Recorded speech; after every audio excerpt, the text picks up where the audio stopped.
one of the most polarizing topics of discussion when it comes to couples' finances is whether couples should combine their finances or keep things separate.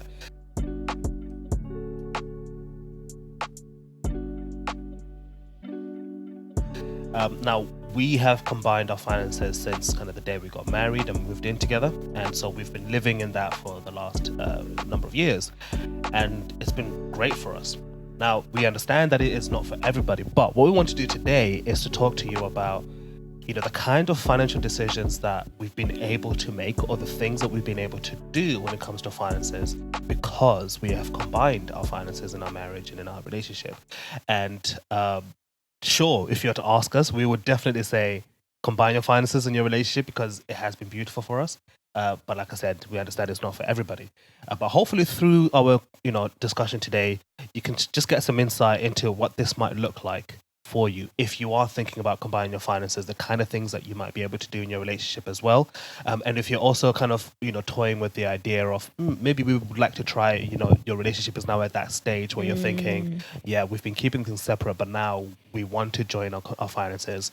Before you make this decision, you're probably doing a bit of research and a bit of thinking about, is it going to work? Is it not going to work? What should we watch out for? I mean, today we're just going to keep it very positive and tell you guys, listen, it is great if you make it work. And we'll show you, or we'll talk about even the kind of decisions that we've been able to make by having our finances combined. So yeah, what does that look like for us? It means that we've got a joint money mindset. So we join our money, we combine all our money. So we've got joint savings, joint bills account, like everything is just joint. So we don't look at it as, well, my money, his money. It's just our money. And that's how we've always run our household since, like you said, since getting married. So yeah. Right. So the first thing that I'd say that we've been able to do, because we've taken this approach, is that we have full control of our finances. Yeah. And for us, what that means is that, as Linda touched on, we budget together. So in the budget, we are literally budgeting every single penny that we earn. And this is, again, combined income. So my pay, her pay, put it together in one pot. And then we discuss, what are we doing with this money from start to finish? And this actually, in my opinion, gives us full control because, if we were only discussing, for example, our bills, and then it was like, the rest you do what you want, I feel like we wouldn't really have full control as a team, as a couple. I might have full control of my portion, but maybe she doesn't. Who knows, right? But actually, by us combining our finances, we've been able to have full control of our budget, I think. Yeah, and it allows us to have like similar priorities when it comes to our money. Because I can imagine if we were doing what you just said, like the whole, we just combine the bills and then you do what you want with the rest, I do what I want. We would find ourselves in a situation where we're like, okay, we've got different priorities. Yes, the bills are one priority that's paid that we agree on, but I could be like, well, I've got plans for this money. I'm planning to go away on holiday. You're like, well, I've got plans for this money. I'm planning to invest. Already that's two polarizing things that are pulling us in two different directions within the relationship. And I guess for us, we didn't want that. We didn't want to be then pulled aside by different things in our relationship. We want to work together as a team. We want to build together, have similar goals, have aligned goals and stuff. So it was very important for us to then combine the money and have similar priorities and prioritize things as a couple rather than individually. Yeah, 100%. And talking about goals, what it then allowed us to do is that we work together to achieve these goals, right? So even if, say, for example, the goal is only benefiting her, not me, it's still a goal that we've spoken about together. And it's a goal that we've agreed to pursue together. And therefore, by virtue, we make sure that we're going to go for it. And we're working together in these goals, right? And I think that's a powerful thing because, like you said, paying bills is one priority, but another priority is going to be the savings. Yeah. And what are you saving for? Well, we're saving towards our goals. And therefore, when we're having this discussion about, okay, what are we going to use the savings for and things like that, is we're working together to ensure that our goals are going to be met. And it's not just something that, you're going to do by yourself, I'm going to do by myself, but we're working together as a team. And I think that's actually been really powerful for us because I would personally say it's probably one of the reasons why we have accomplished some of these goals because inadvertently, your partner becomes your accountability partner to achieve the goals that you've set as well. And so it's no longer just like me doing it. And even if I don't feel like saving, well, she knows we've already decided to do it, so she's going to It's make gonna sure that happen. it's going to Yeah. happen. And the same thing vice versa. If, say we've decided to have a no spend week or month or whatever, and maybe you feel like spending, it's like, well, because we've agreed that we're not going to spend, then it's going to happen, right? Yeah. There's kind of this extra level of accountability that comes with it, which is a positive thing, I think, Yeah. because that's how our goals have been met. And I think besides the accountability side, the support, like having a Hmm. person that supports you is so powerful, because I think it spills over to other things. It's not just now just about money, but the fact that you are in a relationship with someone that supports you. I feel like that really elevates your relationship. Yeah. Not just on the money side, but everything else. You do feel like, okay, when I'm doing whatever I'm doing, I've got that support from my partner. That's a benefit for your relationship at the end of the day. So yeah. 100%. And talk about goals. One of the goals that we actually then set, which I think is a goal specific to couples who combine their finances, is the goal of living on one income Yeah. and saving or investing the other income that the other person earns.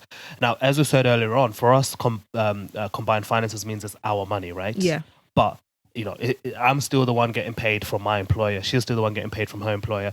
But the aim then is we will take one of those paychecks to pay for our living expenses, our bills, our lifestyle, and things like that. And then we take the other paycheck, and that is purely for savings, investing, and giving, right? We're not going to spend that money or rely on that money for bills.